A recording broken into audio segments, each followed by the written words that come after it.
Hello and welcome back to Oldhammer and Tongs. So I spent a very happy Saturday recently at our local yard sale. Yard sales are not really a big thing here in the UK. I think they are in the States, but basically people decide they've got a few things they don't want anymore. So they go into their front garden, set up some tables, and their neighbours can go and have a rummage and buy things. And I was blown away by the amount of wonder that I found there. So here are a few things I thought maybe we could go through them together. So to start with, this. Now, this is an M548 gun truck from the Vietnam War. It's made by a company called ARV Club, who I must admit I don't know particularly well, but it's 1/35th scale, so it's big. Now, those of you who follow me regularly will know that I'm a bit sort of not so sure about historical wargaming and modelling.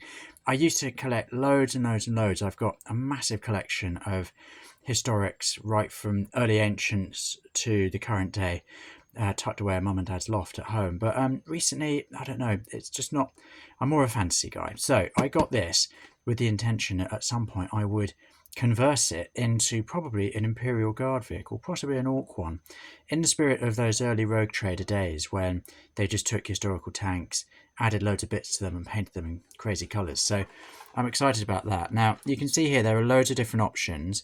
You've got this one where you've got the sort of AA gun variant, this one where you've got that curious looking bit on the top, this one where you've just got a big old machine gun, and this one where you've got something similar but it's even higher up. So maybe I'll go for something like this, but then add loads of fantasy elements to it.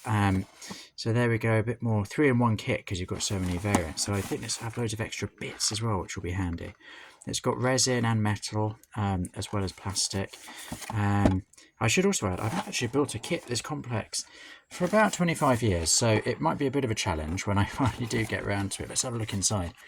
I mean, it's completely new in box, so thank you neighbours for this. Oh, it comes with this sort of, what is this? This is called Forces of Valor, die-cast metal. So this is obviously a range that they make of die-cast models. Yeah, so they do airplanes and tanks and different kinds of trucks. Oh, now you can get sort of soldiers in kind of vignettes, little diorama situations.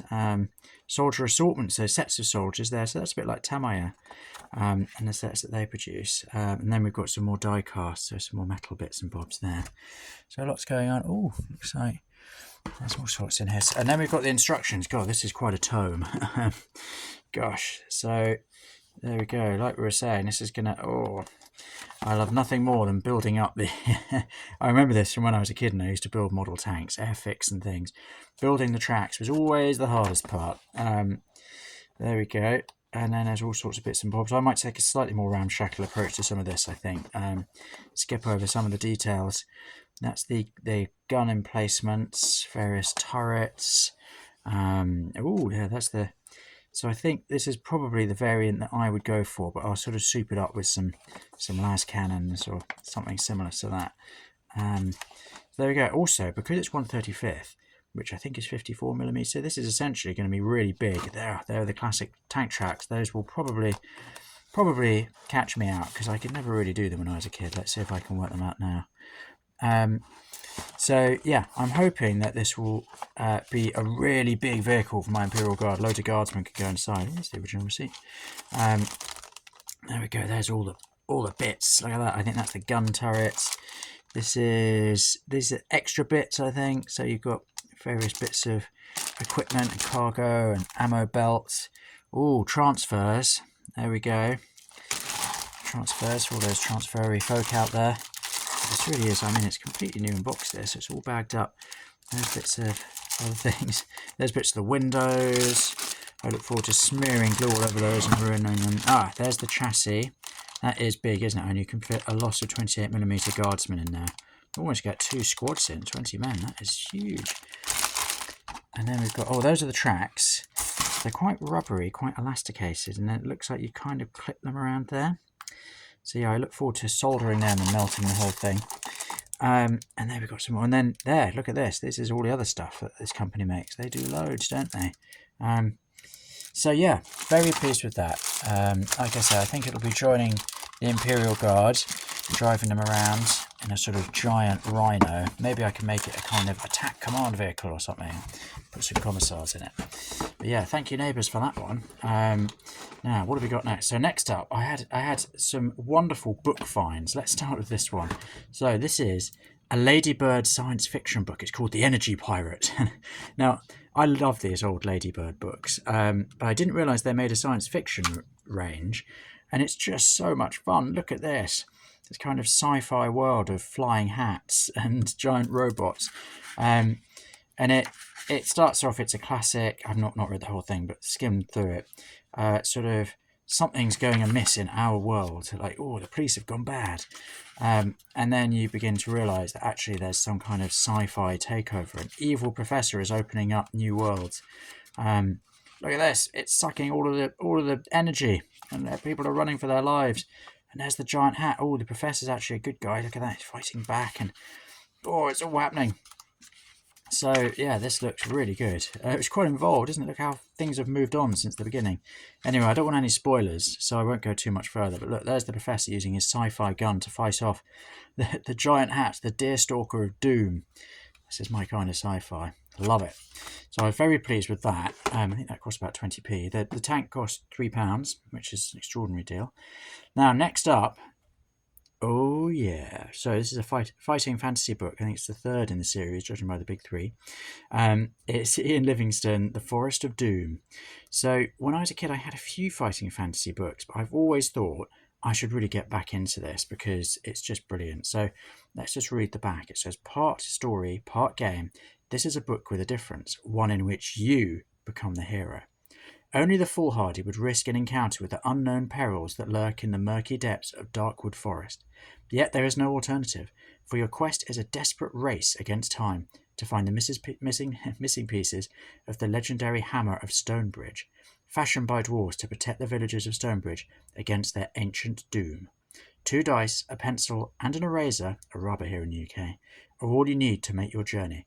You decide which path to take, which dangers to risk, and which monsters to fight. That looks awesome. So I'm really looking forward to getting my teeth into this. Maybe, oh look, Alex Guest, bless. For Morona, maybe at some point we will play this together. Oh look, he's actually filled in quite a lot of the details. Oi, Alex. But yeah, we could play this together. I think that could be really fun. We could make a video doing that. Oh, it's got a wonderful old book smell about it. I love old books, so I do love the old book smell. Look at these brilliant pictures. Oh, how am I meant to read that? Looks like it's been well loved and well played. I'm all in favour of that. We'll just have to work around some of those bits where it's been drawn over. But yeah, very, very pleased with that. Thank you, Ian Livingstone, and thank you, neighbour. Now, here's another one. Look at this. Get it in fit. The 2000 AD annual from 1983. Now, those who love a bit of Rogue Trader like me will know that there are loads and loads of influences from 2000 AD. Rick Priestley said that before he wrote Rogue Trader, he'd worked on the Judge Dredd game for Games Workshop, and as a result, he'd read hundreds of issues of 2000 AD. So there's a major influence of 2000 AD on those early Rogue Trader rules and world building and background and narrative. And you could even see it, Rogue Trooper there, he looks like early Imperial Army, doesn't he? Mixed with a bit of Space Marine and a bit of Chaos, a bit of Mutant. And these guys as well look like they've stepped out of the, that's Strontium Dog, I think, stepped out of the Rogue Trader rulebook. And then, of course, Judge Dredd himself. Games Workshop produced the game and they had licensed line of miniatures. And it's just brilliant. I've read a couple of the early stories in it, and it is so good. Look at that. Christmas Day 1983, you can see up there. Oh, someone got this. I love thinking about that. Someone opening this on Christmas Day in 1983 and being so excited about it all those years ago. 40 odd years ago, blimey. So yeah, here we go. It's just brilliant. Look at all of this glorious illustration and brilliant, totally ruthless stories, just sort of running around gunning each other down. And in these ruthless sci-fi worlds, it's almost the grim darkness of the far future, isn't it? So yeah, Tharg's future. But there's always a sense of fun about 2000 AD, even amidst the darkness.